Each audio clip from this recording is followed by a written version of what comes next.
Hello and welcome back.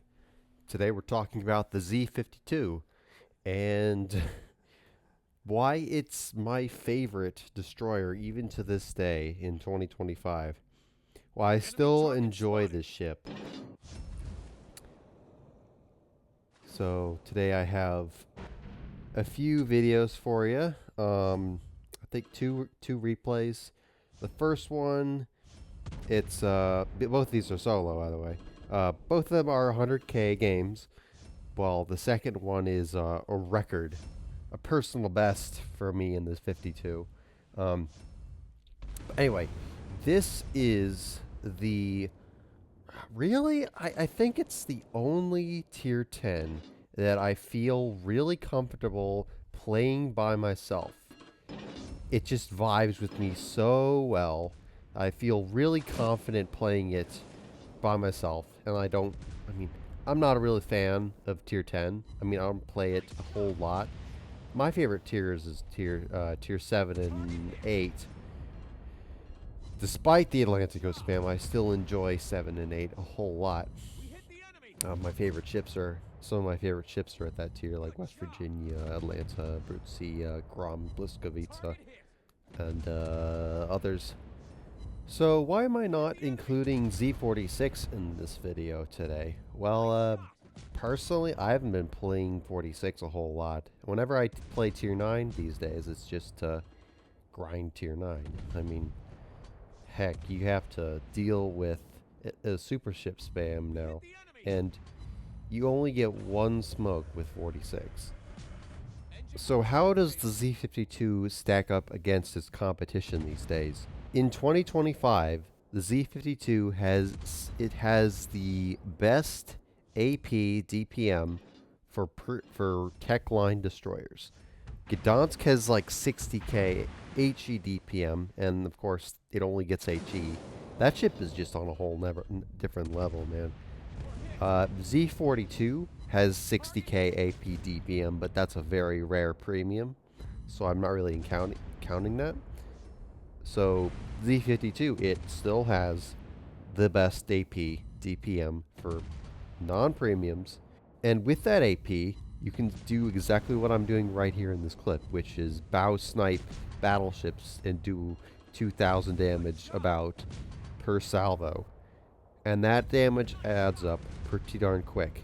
You'll have plenty of games where even if you don't land any torps or only a few, you'll still do a considerable amount of damage with just your guns if you shoot AP the entire time, targeting weak spots.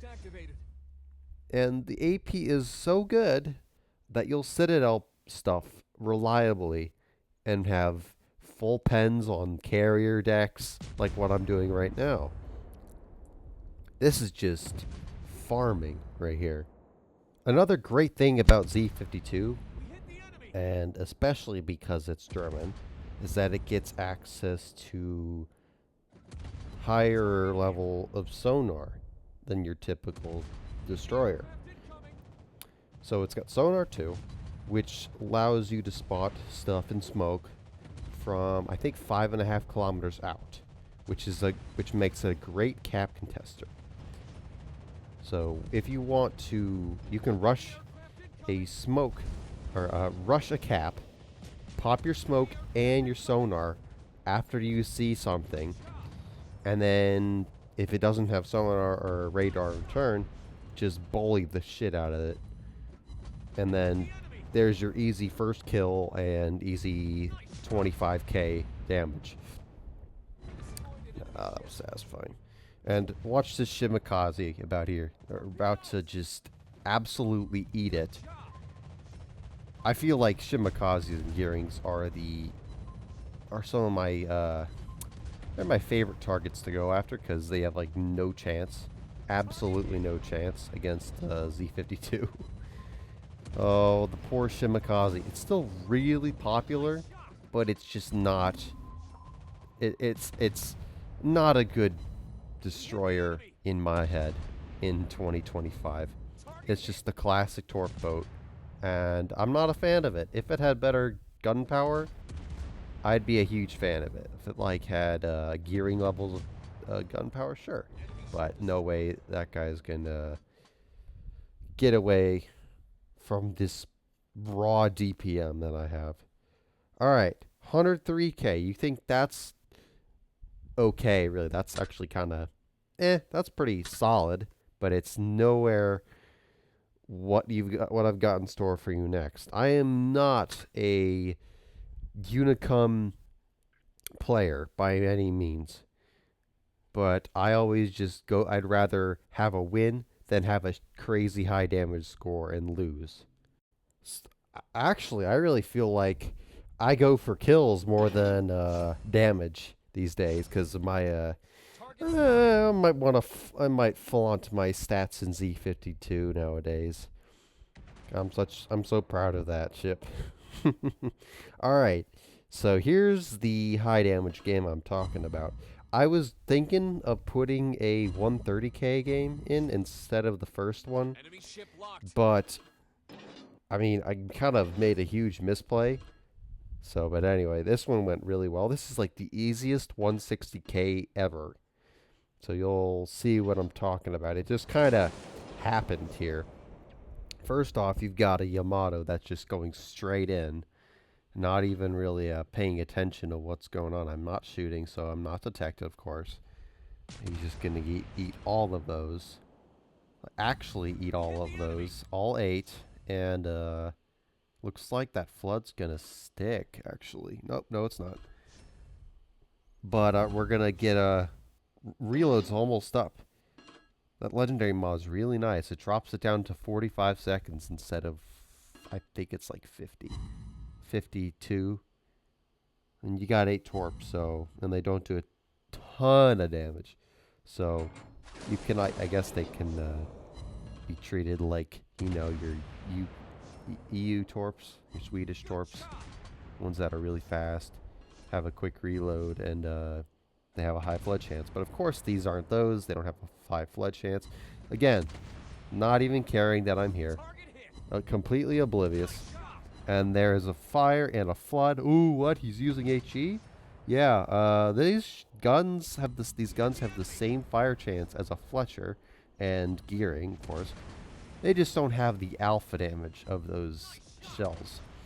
But hey, the percent is the exact same, so we can light them up and get our first kill. We're already at 70K, and I mean, this is a bot Yamato, but Shimakaze is still going to launch his torps, and there they are. And this kind of bugged me, because yeah, even though it's an enemy, I've had this happen to me before.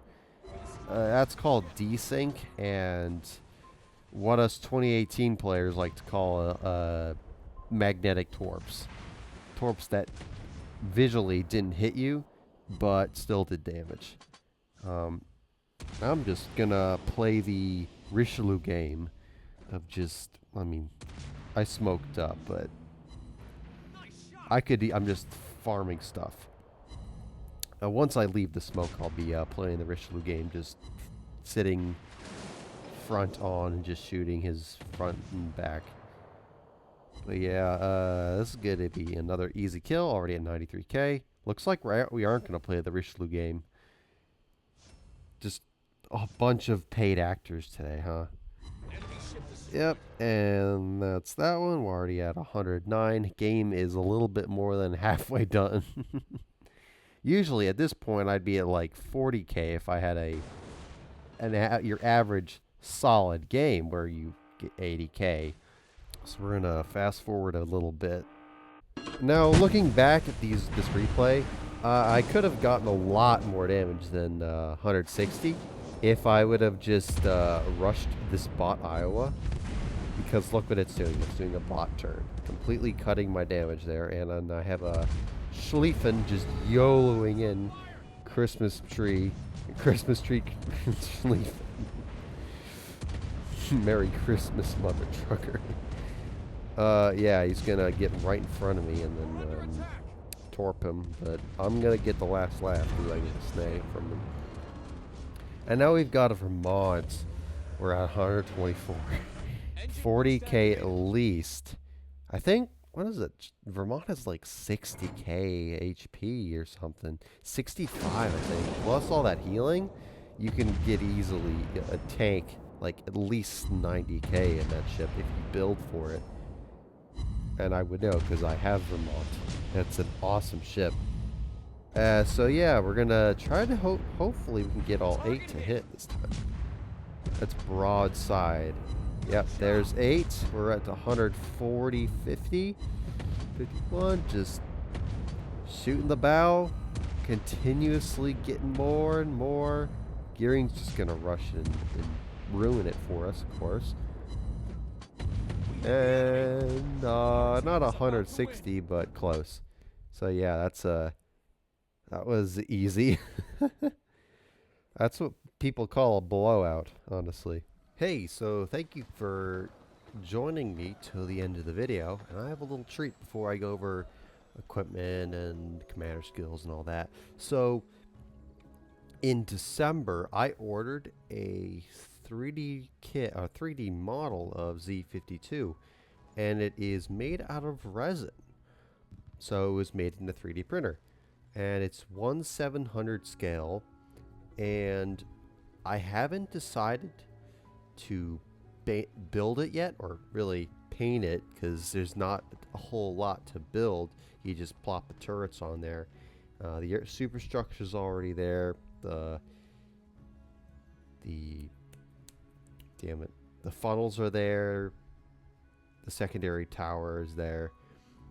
But what I'm gonna need is to get some, like, get an airbrush, a proper nice airbrush to get in between in these small areas to properly paint this, because I want to paint it exactly how it is in game. So I don't know if I'll do that this summer. I mean, I'm going to a model convention at the Air Force Museum, and it happens once a year, and you get to show off all your models. So if I go, I'll probably just bring it as is in its 3D printed state, unpainted, unfinished, nothing done to it, because it is still pretty cool. Alright, time to talk the build if you guys are super curious. It's pretty simple destroyer build, honestly. The only thing to write down is unstoppable, smoke, or AR. That's up to you. Yep. I mean, don't forget about the sonar and the extra sonar in those slots.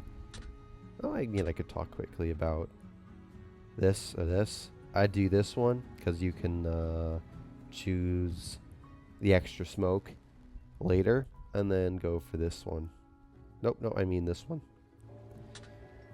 Equipment, I have the leg mod because, hey, I'm gonna do it because it's one of the better picks for legendary modules out there. Supplies, the yada yada. What else? Upgrades, or elite upgrade. Reload speed gets it down to 3.88. You got 545.